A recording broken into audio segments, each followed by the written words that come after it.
I'm a damn good reader of people. My role in my family was the pleaser. I didn't choose this, by the way. You don't choose the role you have in your family. It chooses you. I was the pleaser, so I was the one that needed to kind of see forward, even if it was 15 seconds or 5 minutes, to see how things were going to happen and what I needed to do. And if there was a way that I could calm things down or potentially solve problems earlier. In a corporate world where all employees have great leaders with no egos that create fun cultures where people can do their best work, the employees and companies thrive while doing great things for the customers, themselves, and each other. Well, we know that rarely happens. I'm Jeff Palacio. I have been a leader for over 40 years for every t-shirt size company, from small 16 employees to extra large over 1 million. Please join me while I interview outstanding leaders that will share stories of great leadership and not so great. It will help you become a better leader while poking fun about all the crazy shit that happens in corporate America. Hi, I'm Joe Deshawn, and welcome to the Corporate Couch with Jeff Palacio. Today, Jeff is interviewing Harry S. Campbell. Harry has 26 plus years experience in corporate America and has been the president of 2 Fortune 500 companies, co-owner of an award-winning small business, and CEO board member of an internet startup. He is the author of 3 books and is currently in high demand as a motivational speaker and a developer of talent at all levels in any organization. You can find out more about Harry at harryscampbell.com. Now let's listen as Jeff talks to Harry. Harry Campbell, welcome to the podcast. Thanks. I'm jacked up to be here. Yeah, so Harry and I have known each other. We were just talking before we went on air live, or at least being recorded. And we've this year will be 30 years, which is incredible. We were both, 16? I was 16, you were 15. I had hair. I had hair. No, I'm very excited about this. I've probably have told you this in the past over a cup of coffee or a beer, but I mean, I consider you a mentor of mine. And, just in, knowing you and preparing for this podcast, I really think you, 2 things. One, we have very parallel lives a little bit. I think your kids were 4 and 6 when you got divorced, and you were a single dad and just lost your job. And my kids were 8 and 10, similar situation. And I really think that just the parallels in our leadership philosophy. I mean, you did it at, stratospheric levels, as Bob Berg would say. Stratosphere.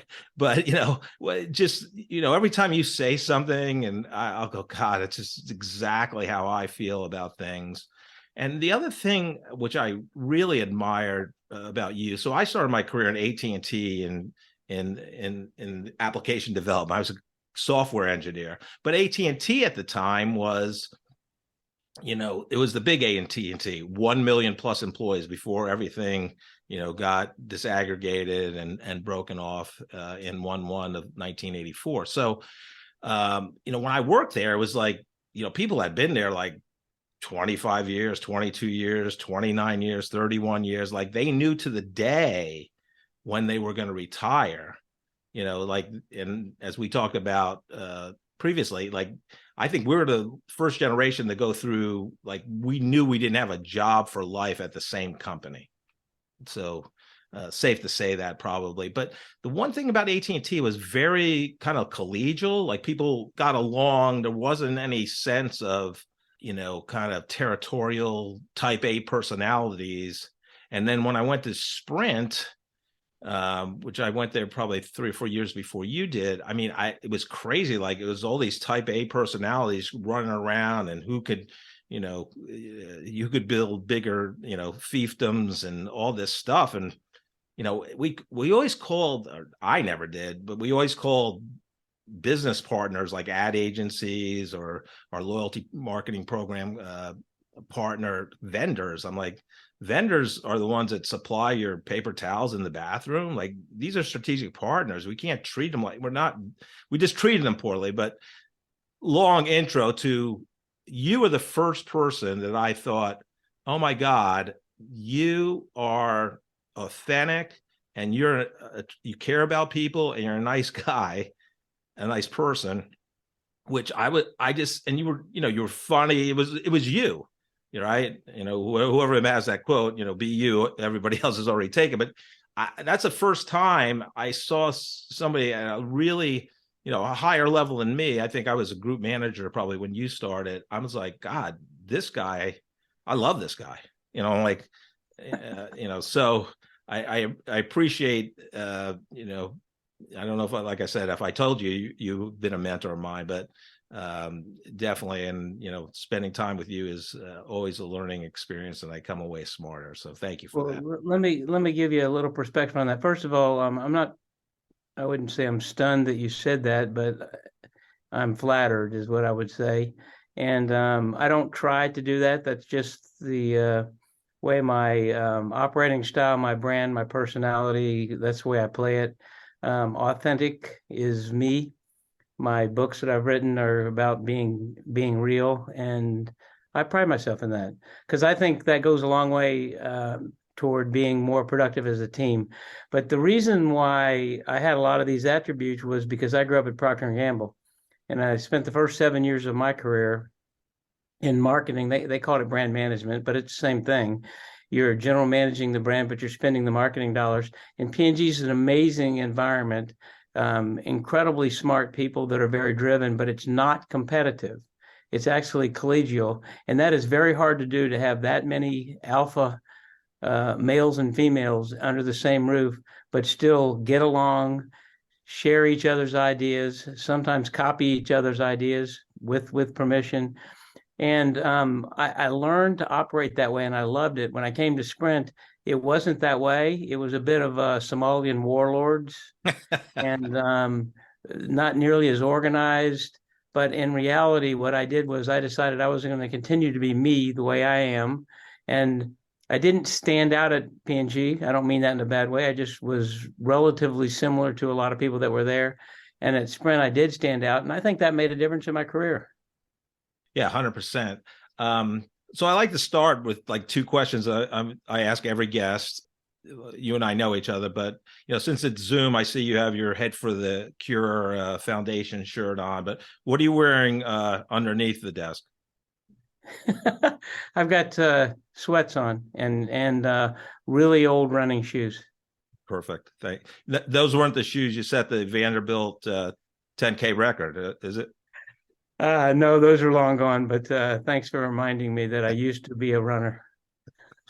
So the second question, I just like, people's childhood shapes them, and we're not going to get into like all the stuff in childhood, but like, when you're growing up, what did you want to be? When you became an adult, what did you want to be?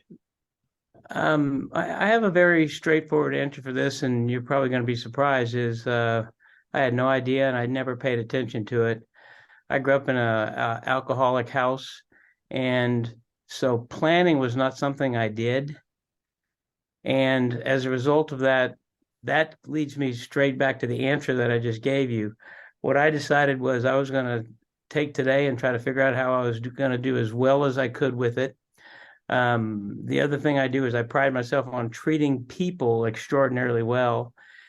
Because I started at P&G, I learned that I could run stuff, and I became someone who ran things, and I was a fixer. And the combination of those led me to, I would say it was a very crooked path, but it was always in a positive direction about running things, whether it was running a brand or a business for Procter & Gamble. I was the brand manager of Metamucil. I was Mr. Happy Bowel, and man, did I make hay with that. I ran some things at Sprint, some small little businesses. I left Sprint and I ran a sports marketing agency, came back to Sprint after going into the .com world for a little while and running something there. Came back to Sprint, ran divisions. And so what I really did was pride myself on figuring out how I could make an impact by running things better than they were being run. A lot of times they were broken and needed to be fixed. That's fine. So I didn't really think about what I wanted to be. What I really focused on was what I was good at and what I really enjoyed doing. And my theory was that would lead me good places. And I was very fortunate that I was right. Yeah, interesting. So I have a firm belief, and I have no quantitative data for it, but most 18-year-olds when they go into college have no idea what they want to do. I mean, I would say at least 95%, what they want, unless you want to be a nurse, you're on a strict path, or a doctor, engineer, whatever. But I think most people, so you very interesting, went to Vanderbilt and was an East Asian history major. So like, I get picking something, like a major, like I don't know what I want to do, but like, what led you to pick that major? It was the most popular major in the United States. I'm kidding. I'm kidding. Were there many females? Happened. There were a lot of female No, majors? here's what happened. And much like many of the stories I tell, simplicity is there. I went to Vanderbilt and I went to the liberal arts program. So that's the first thing should tell you that I had no idea what I wanted to do. My father was a theology professor. My mom was a Latin teacher. So we had a whole lot of thinking and discussing and problem solving going on in our house, but that doesn't lead you on a career path. I decided I wanted to be a history major because I absolutely loved the subject. There were too many people that were U.S. history majors, so I decided to take a little right-hand turn and become an East Asian history major. Now, I did double major in economics, so that was kind of real. But when you're in the liberal arts program, economics doesn't exactly lead you to get a job. So my senior year, I realized I was not going to be hired by anybody to do anything. And I hurriedly put together my application to go to business school and get an MBA, because if I didn't know what the heck I was going to do. So I went straight through 83 undergrad, 85 MBA.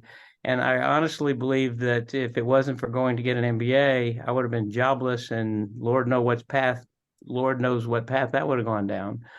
But I came out then I decided to be a marketing major in the MBA program at Indiana is where I went after Vanderbilt. And Procter and Gamble found me, decided they liked me, gave me a chance, and my path started forming and started becoming more real when I left my MBA program and went to P&G in marketing. Is there anything you used professionally that you learned as being an East Asian history major? Gosh, you'd think I'd come up with one. Here's what I'm going to say. I'm going to cheat a little bit, okay? I'm going to say specifically no, but liberal arts majors tend to have blue book tests and not, I stayed away from the STEMs. You get broad questions that you need to sort through, and you need to problem solve, and then you need to answer them. So what I would say is my major at Vanderbilt, more than anything, taught me how to think and how to solve problems. How about that for an answer? God, that feels good. I love it. So I think Dave Patrick, and so Dave teaches at UMKC and KU. So sometimes I guest lecture for him as well as another friend at Rockhurst. When they go into Q&A with the students, they ask almost, it's 100% of the time I get this question, should I get my MBA?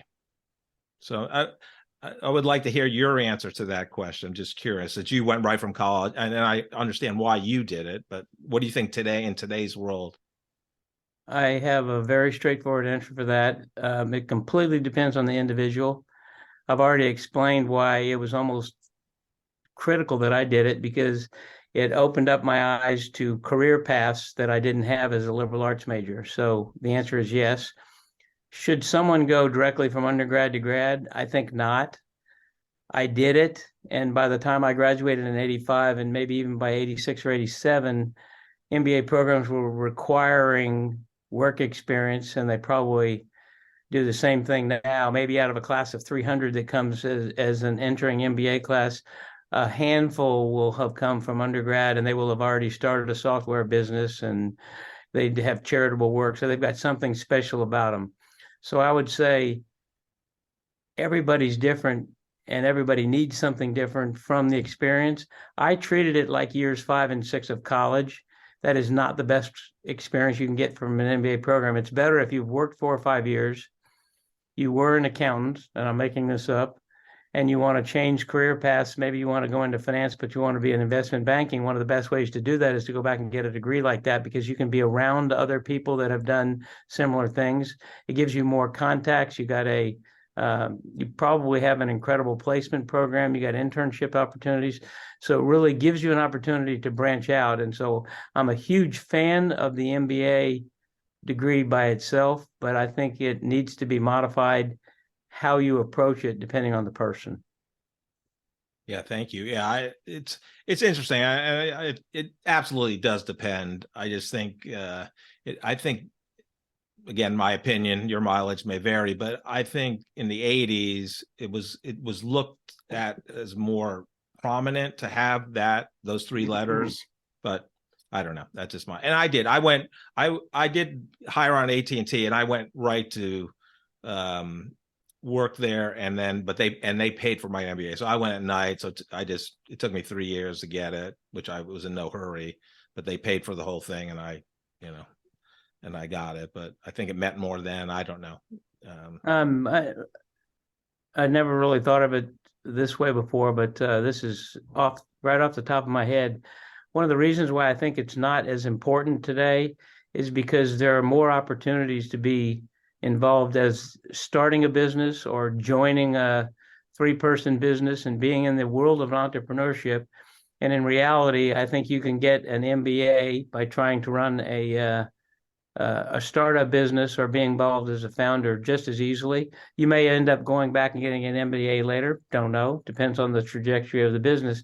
But that is one of those things that is much more available in the last 10 years than ever was before. And I think that has led to less people thinking they need an MBA.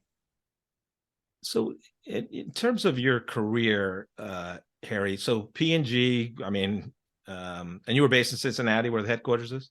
Yeah. Correct. So P&G, I mean, like, top companies to work for. Did you develop some kind of career strategy? Because obviously, your arc was phenomenal, sprint and then leader, going out on your own with MAI in the sports marketing world, playing in the internet, boom and bust in the late 90s, early 2000s at a startup company. And then coming back to Sprint, having huge leadership P&L responsibilities at both the Sprint and Embark. Did you have a plan? I didn't. What I did was I took advantage of Procter & Gamble, just like they took advantage of me, and I mean that in a good way. Those are not pejorative words. I didn't really know much about business with Teachers for Parents, and as a liberal arts major, I had a couple years of an MBA, but not much business experience. And P&G loves people that don't know how to run a business, because what they're willing to do is they're willing to train you on their way of doing it. And I drank it up. I loved it. I gave them a lot back because I did very well with the business and with the people. But at the end of the day, it was one of those extraordinary give and takes that worked. Did I have a plan? No, but I also did realize that there was a good chance that somewhere, probably 5 to 10 years down the line, turned out to be 7, I was going to leave P&G. And the statement I would make, Jeff, which is pretty prophetic, is you only leave a place like P&G once. You need to leave it really well. You need to take advantage of your opportunity and land something that is very forward-looking and logical with regard to your potential success for later. And that's what happened with me with Sprint. Yeah, interesting. So you had no real plan. You're not trying. You are yourself, right? You're authentic. You're phenomenal at it. But how does that, a lot of people like in leadership roles like you've had, they manage up so well and that's why they progress through the organization. But I would say, a lot of your talks and when you give speeches and all that, it's almost, you always talk about leaders. I'll call it leadership down, because you don't manage people. Like, I mean, and that's not in a bad way. I mean, like, you build bonds with every person at every level of the organization. But talk a little bit about, did you manage up? I know you tell the story about Hesse. Hesse let me be me. And I refer to Dan Hesse, former CEO of Sprint, that Harry reported directly to. But talk a little bit about that. Sure. A couple things that I scribbled down while you were talking there. First of all, I had a couple of traits that came to me as a result of my childhood that mattered to me, and that I did not go unnoticed because I used them. For example, I'm a damn good reader of people. My role in my family was the pleaser. And so one of the skills, I didn't choose this, by the way. You don't choose the role you have in your family. It chooses you. I was the pleaser, so I was the one that needed to kind of see forward, even if it was 15 seconds or 5 minutes, to see how things were going to happen and what I needed to do. And if there was a way that I could calm things down or potentially solve problems earlier. So I became a reader of people. That served me very well as I move forward. Coming into a room, well, let's say you're going to present to a board and you can read the room quickly, that's important. And I realized I could, and I used that to my advantage. The other thing that you talked about, which I loved, had to do with servant leadership. I rarely use that term in my speeches, and that's choiceful. I love servant leadership, believe in it, and operate with it, which really what that says is, as the leader, it is your job to make the people that work in your org to make their job easier, not vice versa. It's not their job to serve you. It's the opposite. It's the inverted pyramid. I learned that directly from Sam Walton. I was fortunate enough to be chosen with Procter & Gamble for a 2.5-year assignment in Northwest Arkansas. I got a chance to listen to and be around Sam Walton, and he was a huge servant leadership fan. I had heard of it. I kind of operated with it, but I didn't internalize it until I saw him do that. And then I realized if I do that, then I have a chance to be more successful, not just because people will like me. That was important to me because as a pleaser, I want people to like me, but that wasn't the reason why it wins. It wins because people want to work in your organization if you treat them well. You treat them like an adult, you give them the tools to do the job, and you make them feel connected to something bigger than themselves. And if you don't overthink your role as the leader, don't use your positional power in inappropriate ways, better people want to join. Then when you have an opening, what happens is, Jeff, the line is really long and you get to choose the best person. And then what that does is that leads to better business results. And then next time you have an opening, you get to choose a great person. And then it spirals upward in a way that is simple, but sometimes hard to execute if you don't understand things like servant leadership and reading people and how important those are. Yeah, and I love the great people have worked for you, and so that's yes, the line's long, but in the beginning you probably had to find people to work under your leadership. And I think it was on Randy Powell's podcast, Lessons in Leadership. You talked about, hey, if you only have 10 minutes with somebody, what are you gonna talk to or talk about or have that person talk about in 10 minutes? So you decide you want to hire them.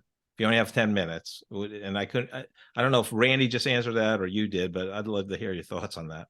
That's very easy. I'm going to try to figure out their story, and their story could be something all the way back to high school and college, or it could be something that had to do with the job that they had, but it has to do with the differentiation about why they are who they are, what drives them, and what they're motivated by. And I try to find a connection. It may be a sports connection because I'm a geek about sports, and that includes all sports except kind of hockey. I'm a little bit, but baseball, basketball, football, golf, I follow. And I try to find out if somebody went to Auburn or they went to Michigan, I might talk about basketball or football or something with them to try to get a connection. And then I try to drill down and figure out the point of difference of the person. If you think about it, it's no different than marketing a product. If you're going to sell it, you got to get people to understand there's value, but also you have to make people understand what is the point of difference and the differentiation that you have about why you should choose me. Why me? And what I want to do when I have 10 minutes with someone is figure out their why and why I should choose them. And it's their responsibility to meet me in the middle and try to convince me or give me what that point of difference is. Don't make me do all the work. Make it mutual. So you talked about, you're a pleaser, you wanted people to like you. And I would say I haven't met, I think I know one person that said they didn't like you. Like if I'm not going to name names. Who would that be? But I do have a question in that area. Like, and again, it doesn't matter because everybody's not going to like you. When you're a leader, you have to make tough decisions. Everybody's not going to like you, and that's fine. But is there any like a personality attribute of somebody that doesn't like you? That doesn't. I'm making this up, but you asked, so I can do that. I would say that I'm a bit on the humor side more than most people, and that includes even at serious times. I use humor to cut tension, and there are people that don't appreciate the fact that I think most everything has a funny side to it, and I love it. And I used to worry about that a little bit because it rubs some people the wrong way if they're a little more serious, I would say. But then I realized it's me, it's the way I want to operate, and I'm authentic with it. So they're just going to have to deal with it or we'll part our ways. And by the way, I have another thing that I do that some people don't like is I'm a prolific sharer.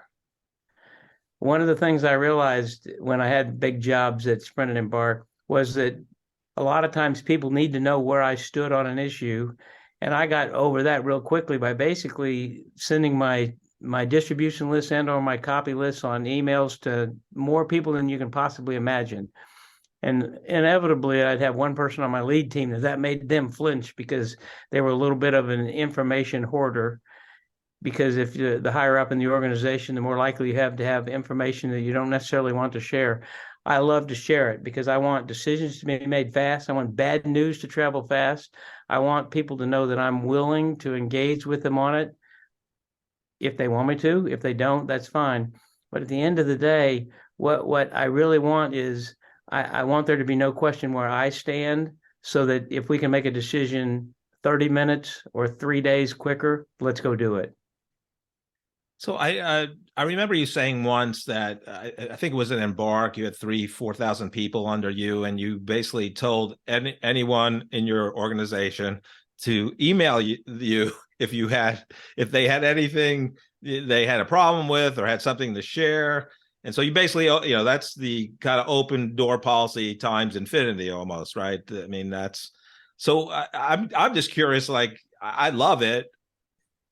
How did you deal with the volume, or was the volume so low because people were hesitant because you were the president or whatever? I love this subject because I've talked about it previously, and this is very important to me. I did make that offer. I was a little worried, but not much, that the volume would be high. The first week that I put that offer out there, out of I did have, I think, 4,000 people in my group. I got less than 20. I think I got 18 questions, and 3 of them were extraordinarily trivial. One person even asked me if there was a way that I could get the person next to him to stop chewing gum in the call center. And one of my, just to give you some insight into that, I got that email. And somebody on my team was horrified by it and wanted to dress them down for wasting Harry's time with that. I said, whoa, stop. this was important to them, and they had the nerve to send it to me. So I'm going to answer the damn question. So we looked it up in the handbook, and it said that if you're on the phone, you can chew gum, but it has to be in between callers. And there was actually words in the policy that handled the situation. So I sent it back to them, and they said thank you, and spread the word that no kidding, he was going to pay attention. In general, when you make available that kind of process, what's going to happen is almost nobody's going to take advantage of it, but they're all going to love the idea that they can if they want to or need to, or if there's a dire situation, it opens up an avenue for them. So that was what I was doing. I was betting that human nature was going to say they're not going to bother me. They don't want to. There's an occasional person that will, but they don't want to look like some fool by asking a silly question. But the idea that they can mattered deeply to them. So I think in any leadership journey, right? You're mostly everybody starts out as an individual contributor, and then you get a team, and that team could be 3 people under you, 4 or 5, whatever. But then when you start leading leaders that have people under them, it gets more complicated. So when you reach a role at Embark or wherever, 4,000 people, right? And you're, the person on the phone in Orlando, Florida for you is, whatever, 7 levels, 8 levels below you on the org chart. Not that we both don't believe in hierarchies, yada, yada, but I mean, you have the org charts.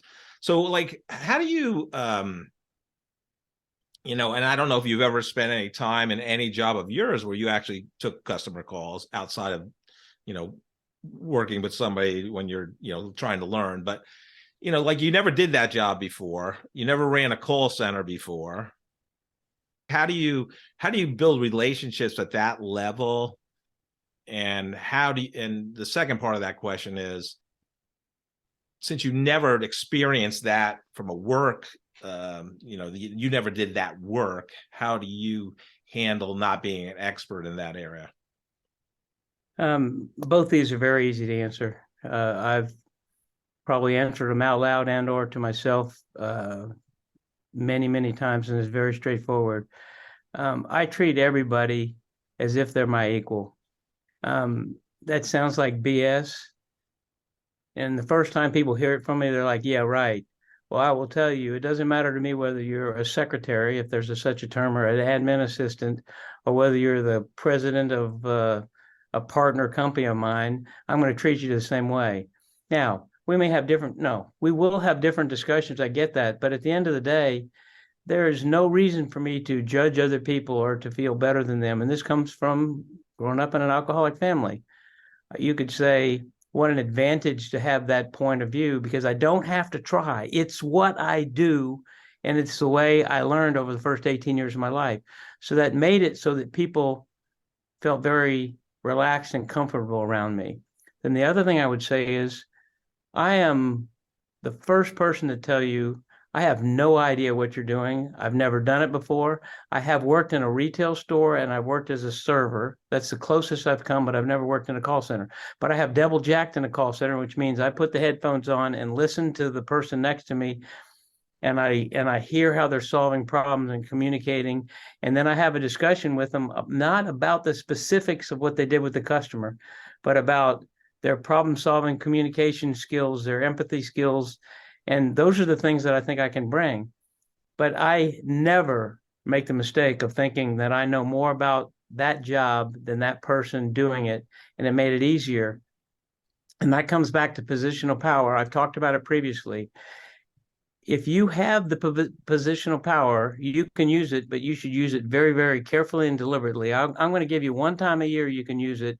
And when I say positional power, I mean, I'm the boss, therefore we're going to do this. That is not the way you're going to get things done in the long term, but sometimes you have to do it in the short term. And I don't do that with regard to jobs either. I say, wow, you did something interesting that I wouldn't have done if I'd have approached it, but I've never done your job. Therefore, tell me why you did it and explain to me. And that, by the way, makes people feel very, very valued. Yeah. So two things from that story of yours. I forgot about it till you said it. So you said that to me when you first started at Sprint.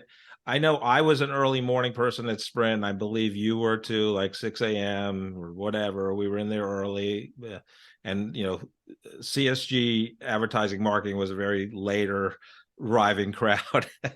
So we were outliers in that arena. But you said to me, I treat everyone the same, from the security guard to Bill Esri, who was the CEO at the time at Sprint. So I remember that always. I occasionally I'll teach a short course for recent college graduates on how to get a job, and I tell them when they go in for an interview, and as well as this should be your life philosophy: treat everyone the same. Because I don't know how many times I've brought in an interview candidate and they treated the admin assistant poorly. Like, you're not going to get hired. I don't even need to know anything else. Like, I don't even need the interview.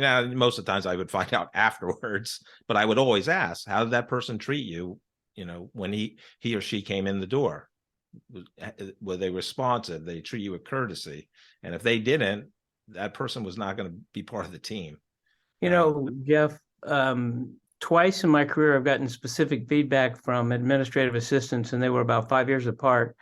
And it was some of the most glowing, happy moments of my entire life. And here's what happened. They both individually said roughly the same thing. They said, Harry, you treat me as well as the boss that's in that office in there. You treat me the same, that you give me the same kind of respect. You listen, you pay attention, you explain to me. Not everybody does that, and I appreciate it. Thank you very much. And I got that 5 years apart from two different people, and I thought, you know what? I don't try to do it. It's a way I was ingrained on how to approach people, but it mattered, and it made a point of difference for me. Yeah. One of the main things as a leader, you have to care for people.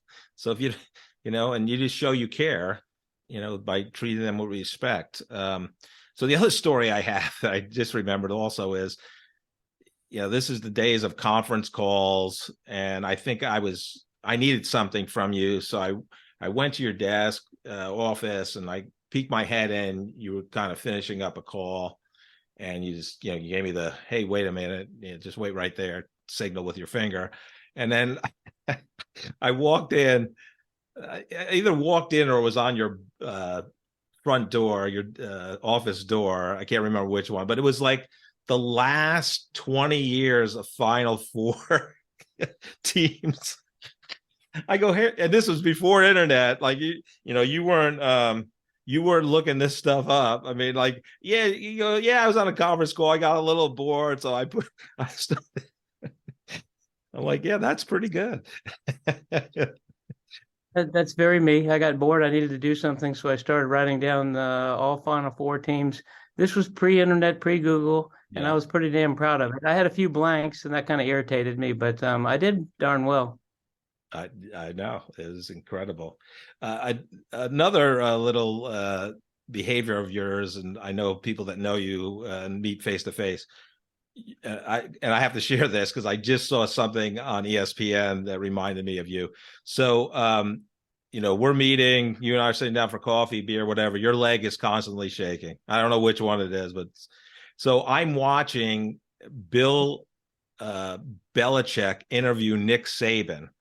I think they were on the Michigan staff together. They had so anyhow, both of them have their legs going during the interview. I'm like, oh my God, I got to tell Harry Campbell about this. And then, because, that's a trademark of yours, obviously. Let me tell you how that translates a little bit. This is slightly off, but it's pretty close. I don't like to waste my time at all. It is a commodity that is precious to me. So I'll exaggerate a little bit, but about every 10 minutes all day, I'm thinking, am I doing what I should be doing for the business and for myself and for my org and for my people?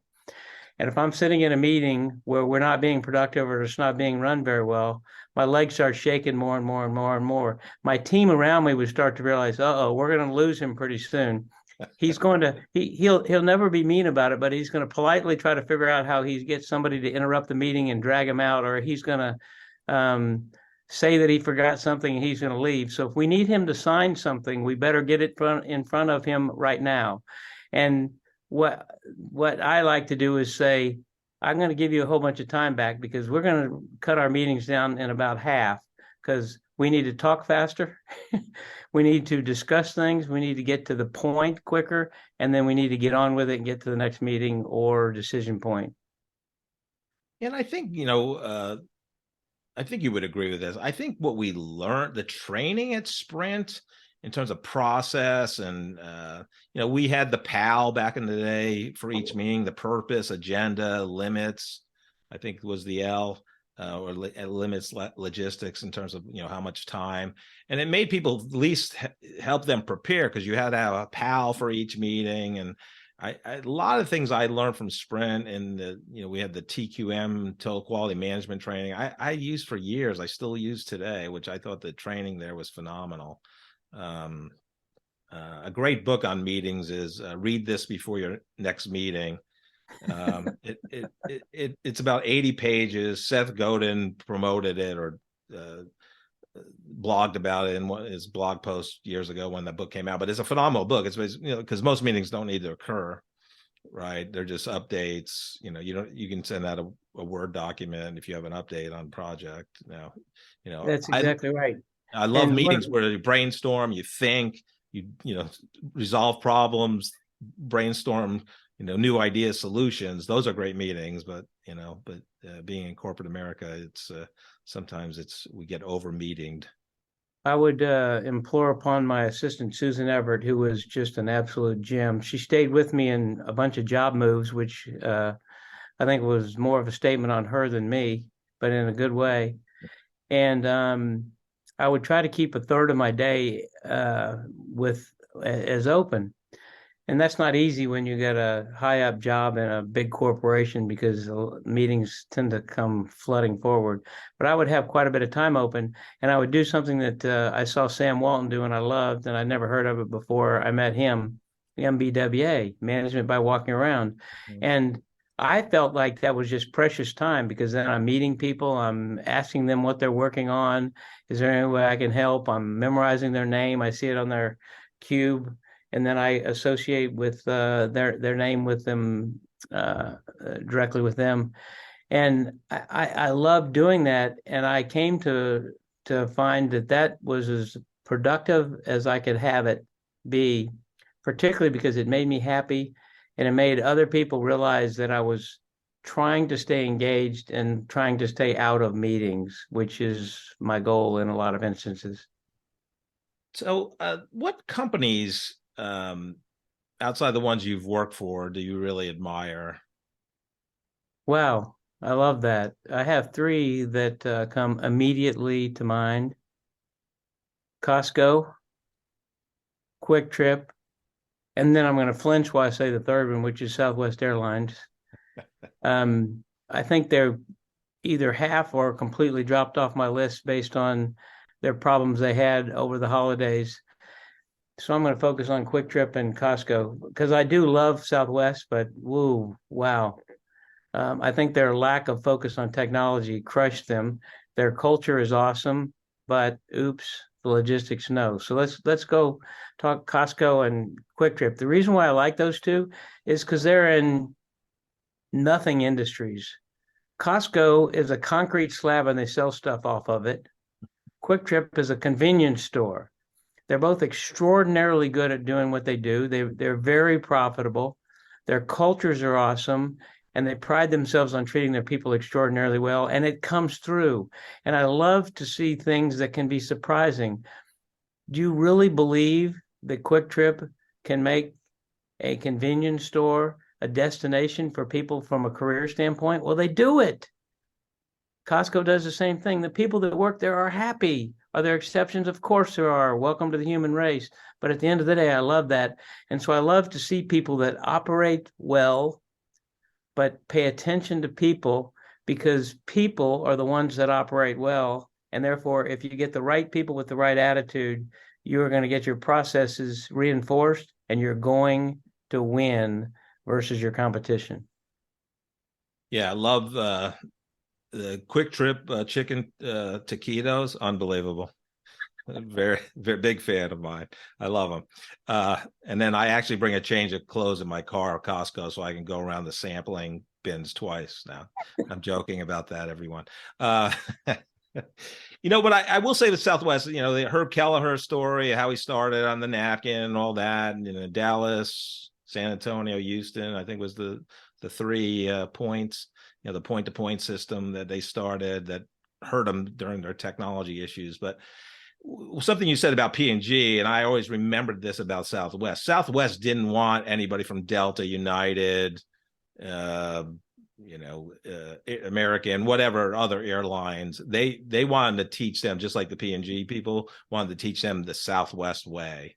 They didn't care. And I think you have the similar philosophy. Like, you don't need to know telecom to be a great leader and add value and profit and customer satisfaction to Sprint customers and employees, because everybody had to learn telecom at one point.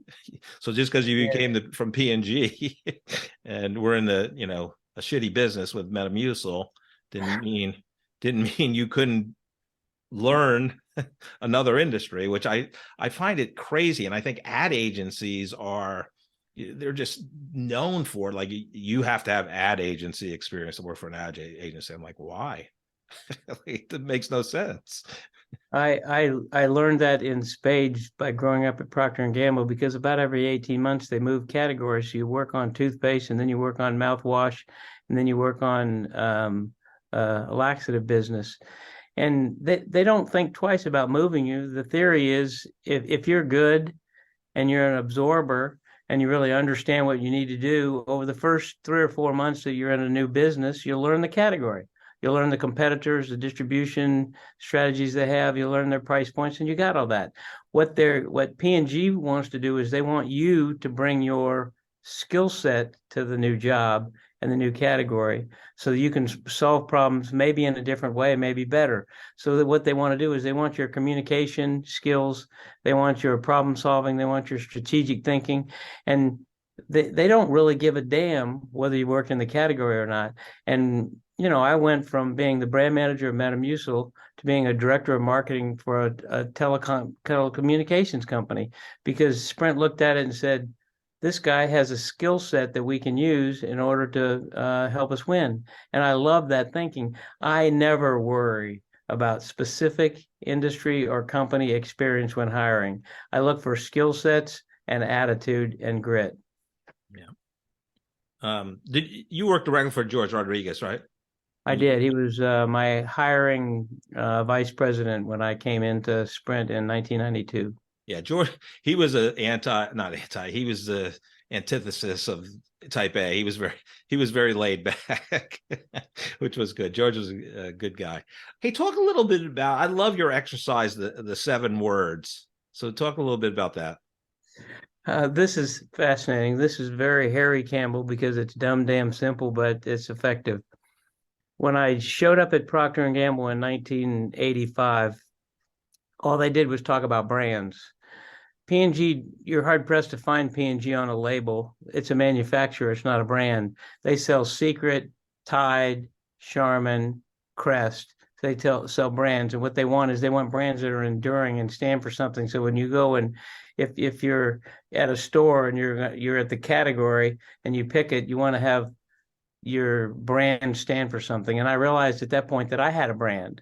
Now, I realized I had a personal brand, and I loved the fact that I came up with this. I never trademarked it. I never did anything with it, and I blew it because I was on this game early. And I came to the conclusion that my personal brand was the 4 words that the world uses to describe me. I quickly changed to 7 because 4 was too easy. And I decided it was 7, and you need to find it out anonymously what the world thinks. So you try to ask 8 or 10 people, and get 7 words from each of those anonymously. And you find out that there's groupings of words that people use to describe you, and you might not have even known it. And I love the exercise because it helps you understand the gap between what you think your brand is and what you think people attribute to you with regard to your positive virtues and or your negatives, and the gap between what they really do. And so I always say it doesn't, the 7 words used to describe you don't really matter. It is the gap between what you think the words are and what the world has. If Southwest Airlines thinks they're a luxury airliner, we have a problem. We got a huge gap between what is reality and what they think it is. Same thing with a person. If you think you're a strategic genius that's an excellent communicator, and the people that work for you think you're a micromanaging ninny that can't get out of its own way with regard to public speaking, that's a problem.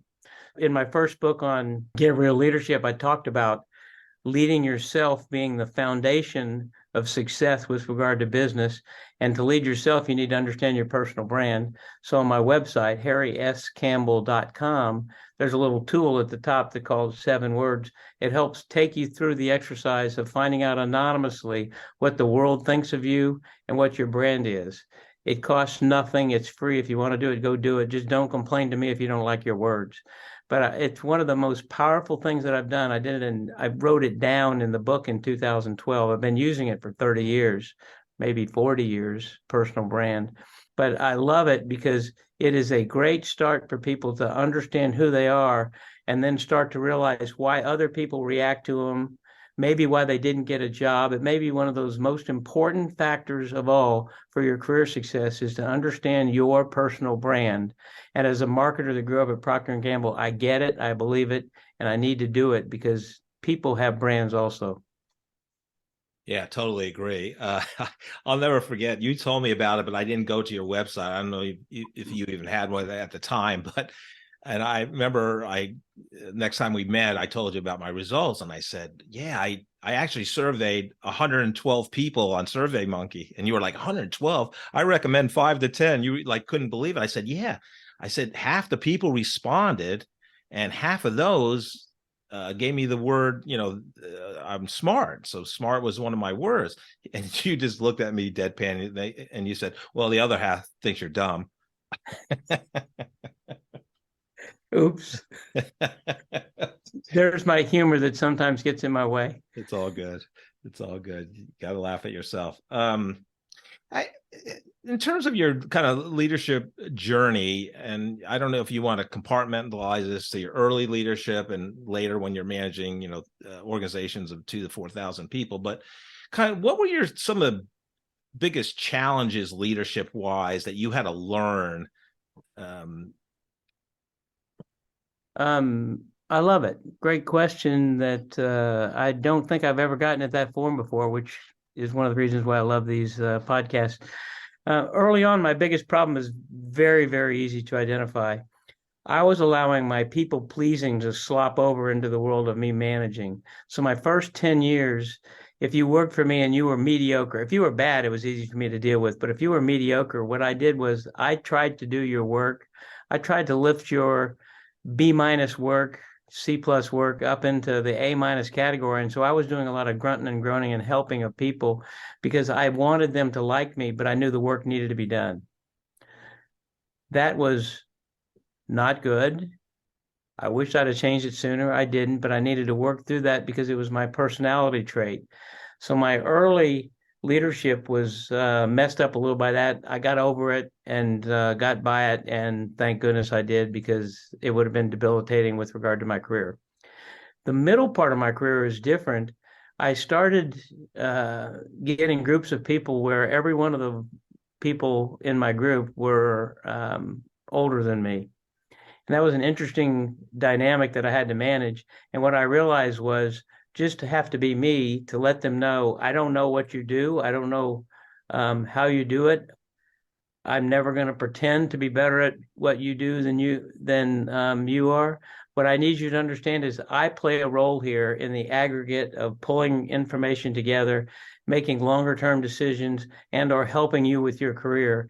And so I had to win over some very um, skeptical employees that had 10 to 15 extra years of work experience on me, and I was their boss. That was an extraordinarily important time frame to go through. It was very humbling, but it was also an incredible learning experience to go through that and really realize that your positional power can matter, but on a day-to-day basis, if you don't handle it well, it will come back and bite you. Then the third phase that I went through, where I had huge groups of people and I was older, maybe I was 45. No one really cares whether they're older or younger than you when you're 45 because you're already old to them anyway, so it doesn't matter. I got to the point where I needed to understand how to influence, inspire, and lead huge groups. So let's say it's got 4,000 people. A vast majority of those people are in call centers around the United States in C&D markets like Tarboro, North Carolina, or Medford, Oregon. They make the people on the phones out there make $13, $14 an hour, but they get Fortune 500 benefits, and most of them love their job. It's one of the best jobs you can get in a market like that. But they don't care what Kansas City thinks. And so what I needed to do was come up with a way for them to listen and care to our quarterly conference calls, to prioritize what I need them to work on, and to go away and be motivated by it. I will tell you, that was an interesting realization that I came to, and I decided to let my personality drive that. So I unleashed a whole lot of cussing on most of these quarterly calls. Now, I have 3 kids, so I know which words you can say and which words you can't. So I was doing social cussing, but still people loved it. I made fun of myself regularly in ways that didn't make people uncomfortable, but made them pay attention. And I said all sorts of strange and different things occasionally. And so they felt like they needed to lean forward in their seat because they weren't sure what was coming next. I would get them engaged with me. And then at the end, I would say, okay, all that aside, there are 3 priorities we have for the quarter, and this is what they are. And I would lay them out.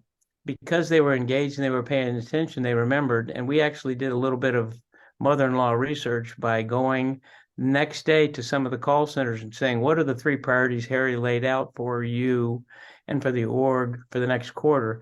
And a vast majority of the people remembered them. And at that point, I realized you got to capture their hearts and minds. You got to get them inspired and engaged. And if you do, they will remember, they will care, and they will do what you need them to do in a way that's amazing from their standpoint. And so it worked that way. That was my last level of leadership, but which, by the way, led directly to public speaking that I'm in, keynote and motivational speaking, because it's no different to try to, it's how I learned to do it, which was when I had those huge groups of people that were assembled all over the United States.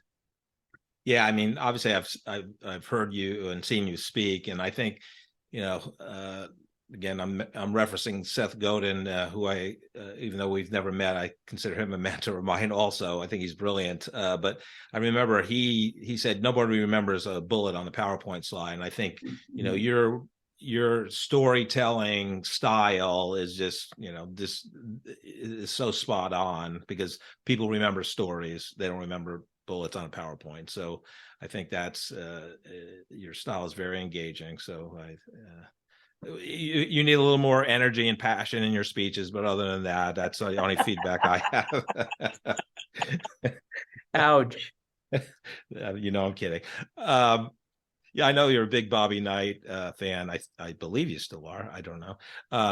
But you reminded me of my daughter was born on February 23rd, and I'm in the hospital, and you know what February 23rd in Indiana Hoosier history stands for, right? So February 23rd, 1985, the chair goes across the court. And I believe you were at the game. I was at the game with 3 of my best friends from business school because I was in getting my MBA in Bloomington at the time. Yeah. Was your daughter actually born on that year? No, not on the, no. So, but I was watching ESPN in the hospital. And, since it was, and I think Indiana was playing, I don't know, they did a little segment on the chair throwing. So it was pretty funny. Oh, it was a defining moment in my life is what I like to say, because I was there and it mattered to me. Yeah. So I was a big Bobby Knight fan, just from a leadership perspective. I mean, obviously he did things that were, was old school, kind of Vince Lombardi, Woody Hayes type, I'll say. I'm a big Vince Lombardi fan, but do you think, like, if he started now in coaching, would he be as successful? No, he was um, perfectly timed for when he was the coach at Indiana. There was very little humor involved. It was much more crack the whip, make it happen, punishment oriented with regard to running or doing stairs in a stadium or something. And I would say even probably his last 5 to 7 years lopped over into the time when his style of coaching was going out quickly. And I think that affected his ability to get players to come in and put up with the environment. I love him as a coach and a teacher, and he was a wildly successful coach. But at the end of the day, I did not like the way he treated people. Yeah. But I know a lot of his former players loved him. They, just like a lot of the former Packers loved Lombardi. Henry Jordan, who used to play. I loved sports, and I read Instant Replay by Jerry Kramer like 7 times when I was 14 years old. But anyhow, so no one knows Henry Jordan except for big Packer fans. But anyhow, he said Lombardi treats us all the same, like dogs. So but they all loved him, like they would do anything for the guy. And I think a lot of those former players, Knight's former players, would say the same thing. But I don't know. I mean, he taught him more than basketball, right? Which most great coaches do. But that's true. Mike Krzyzewski was Bobby Knight's point guard when Knight was the head coach at West Point, and he was an assistant coach at Indiana. And what I would say is Mike Krzyzewski is a better example of someone that I would admire and emulate, because he has a lot of the teaching, the mentoring, and the communication skills that Knight had that were good, but he didn't have that kind of personality trait that is cringeable that Knight had. And what Bobby Knight has was he didn't care what people thought of him. And if you don't care what people think of you, I believe, get yourself off the rails way more often than you should. And Krzyzewski does not do that. Right. And so I'm very impressed by him. And my wife's a Duke grad, so it works out really well. There you go. Yeah, actually, just a quick story. I grew up about 30 minutes from West Point. So my brother and his friend and his friend's son, we used to go to watch the West Point games, and Krzyzewski was the coach there. Wow. Yeah, it's crazy. And nobody went to the West Point games. Like, I'm sitting right by Krzyzewski. He was 20, whatever, 4 maybe. I don't even know how old he was, but obviously he was before he went. Just a second. Hanging on my wall here in my basement. Love it. Harry's showing a picture of Bobby Knight as a coach of West Point and his point guard, Mike Krzyzewski. How does he think Krzyzewski kept his hair pitch black into the 70s? I'm guessing that it was not without effort. Oh, God. You mentioned somebody I hadn't thought about in a while, not on this call, but some other show you did, interview show. Tom Wigman. And Tom, I was at BSG and PCS, I think, when Tom came. So I didn't get a chance to work for his leadership, but myself, Mark Vobril of CSG, and Steve McLean of CSG back in the day, we started a database marketing forum with all the different divisions of Sprint that was trying to do anything from an analytical standpoint and predictive modeling and reporting and CRM. And Tom, Mark Vobril got Tom to be our keynote speaker. And I still remember him. No notes, no anything. He's up there. He gave a whole state of telecom, and then took it all the way down to sprint and what we were trying to do. And he's up there, he's sweating. But I'm telling you, he was magical. Like I was blown away. I just thought, and I think, you would consider him a great boss of yours or mentor. I don't know, but I'd love to hear any great Tom stories. The answer to that is yes, yes, and yes. Wigman was one of my favorite bosses. He was one of my best bosses, and I consider him a mentor. I've gone to both of his kids' weddings. Boy, they were a party. Woo! The reason why I liked him so much was, first of all, he was dang smart. And so he really absorbed well and put pieces together. But at the same time, he had a side of him that treated people so extraordinarily well that I kind of recognize it in myself with regard to the people pleasing. It can be a little conflicting internally, but it comes out so well externally, because if you really, really, really care about people and treat them well, they're going to be attracted to working in your organization. Tom was that way. He had those blue pens that he had. They were trademarked Tom Wigman, and he would constantly take notes, and he would formulate the ability to help people understand why we're here and what's going to happen and where we're going next.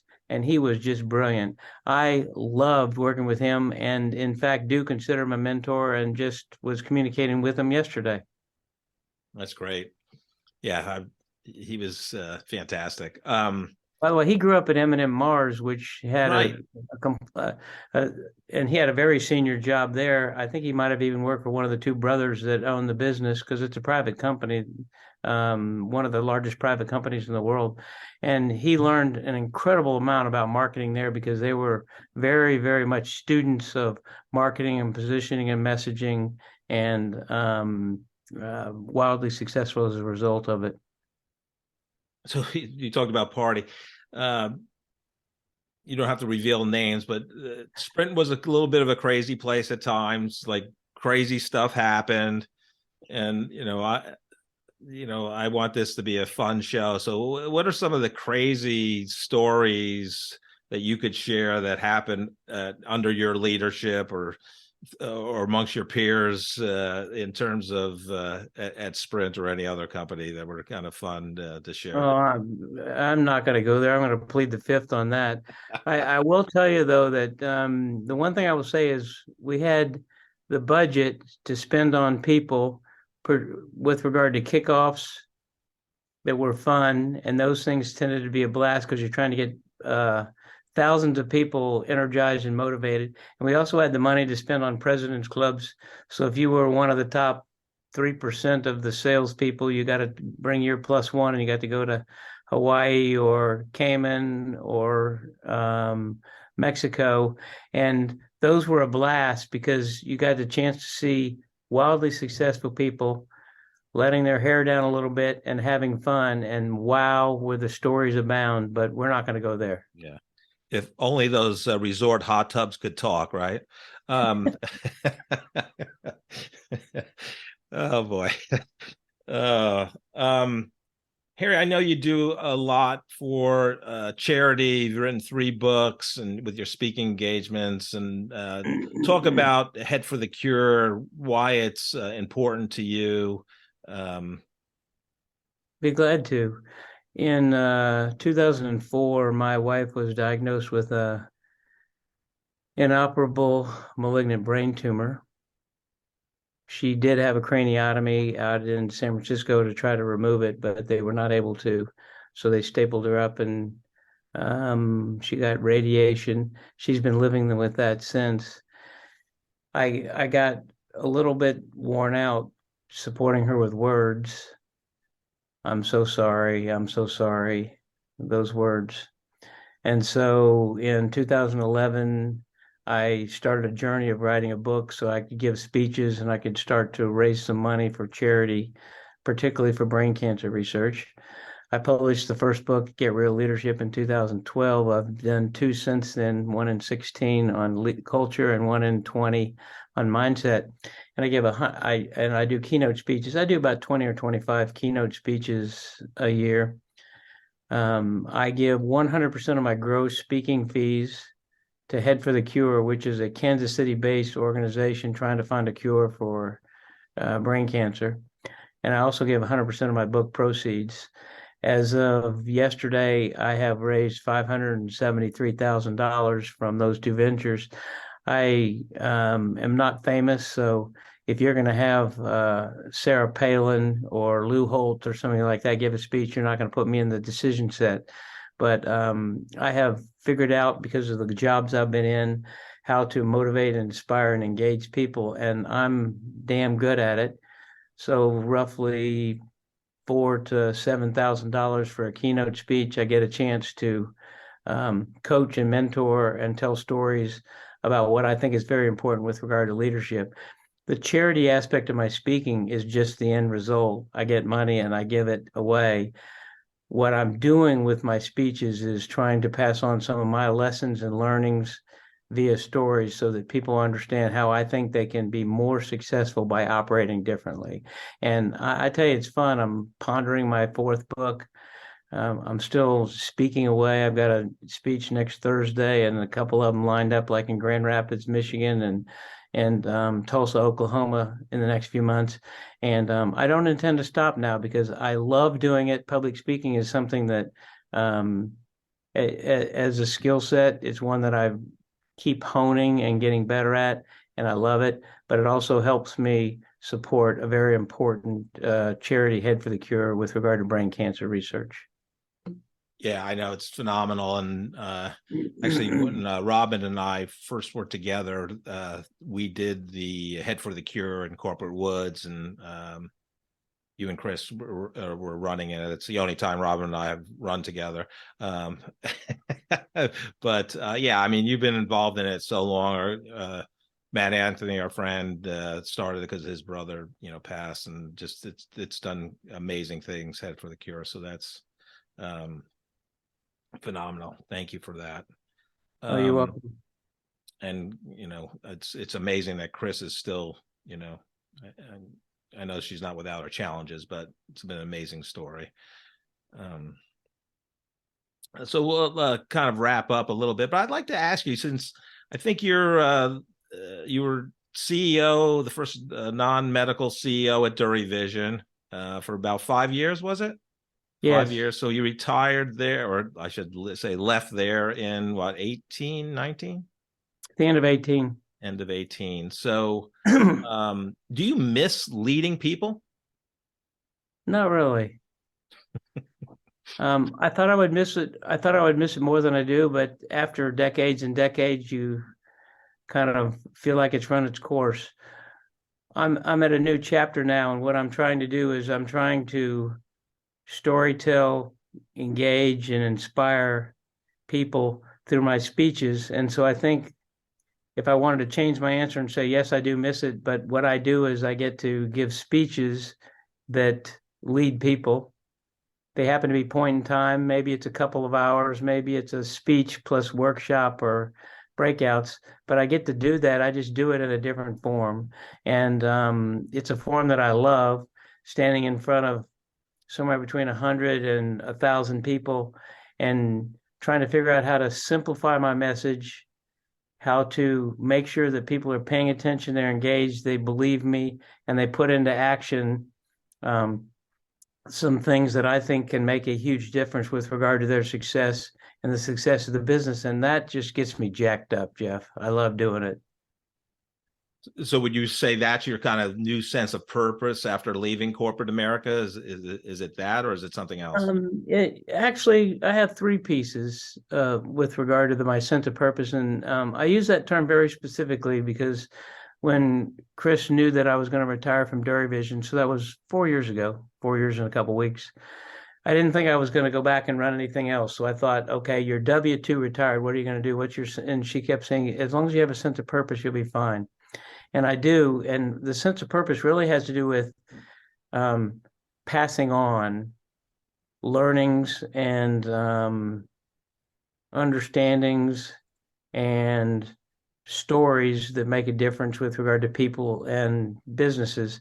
And so what I do is we do investing. Some of it's angel investing, some of it's small business investing.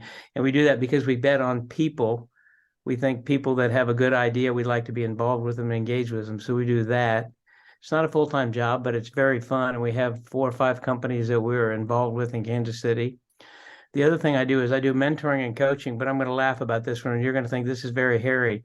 I don't have any interest in taking your to-dos. So I will get together with you being a generic you, and every couple of months we'll spend an hour, hour and a half. You got issues with your business. I'd love to share with you what I think about them, or how you might solve them, or give you some different specific direction. That coaching and mentoring, I love it. But when I get up and walk away from the table, I don't want to take your to-dos with me. So I don't market it. I don't charge any money, and I don't do to-dos. And so I have one of the most robust, gratis coaching and mentoring businesses you can imagine, because I love doing it, but I don't want to turn it into a business.